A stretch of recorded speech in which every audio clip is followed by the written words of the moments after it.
నేను 17వ తారీఖు press meet లో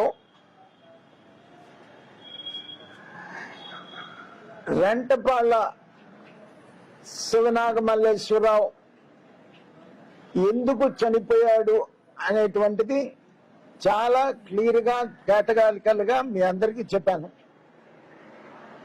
మీ ద్వారా ఈ రాష్ట్రంలో ఉన్నటువంటి ప్రజలందరూ కూడా చూసుంటారని నేను అనుకుంటున్నాను. కానీ నిన్న ఆ ఓదార్పు యాత్ర సందర్భంగా పోలీసులు ఇచ్చినటువంటి అనుమతికి విరుద్ధంగా పల్నాడు మీద యుద్ధం ప్రకటించి యుద్ధానికి బయలుదేరినట్టు జగన్మోహన్ రెడ్డి నిన్న బయలుదేరటం చూస్తుంటే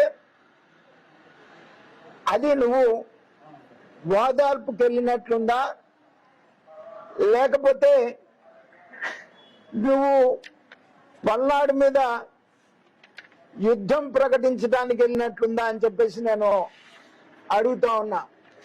నీ ఓదార్పుకి వెళ్తా ఉంటే నీకు గజమాలలు సన్మానాలు ఒక పక్క, ఇంకొక పక్క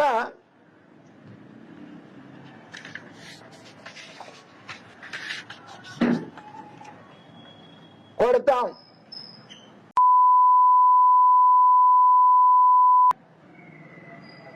ఊరిపై ఉన్మాదులను వదిలిన జగన్, ఇంకొక పక్క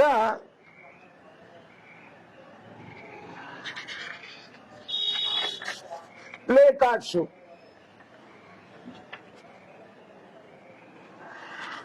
రెండు 2029లో వైఎస్ఆర్సీపీ వచ్చిన వెంటనే గంగమ్మ తల్లి జాతరలో రెప్ప ఒక్కొక్కడిని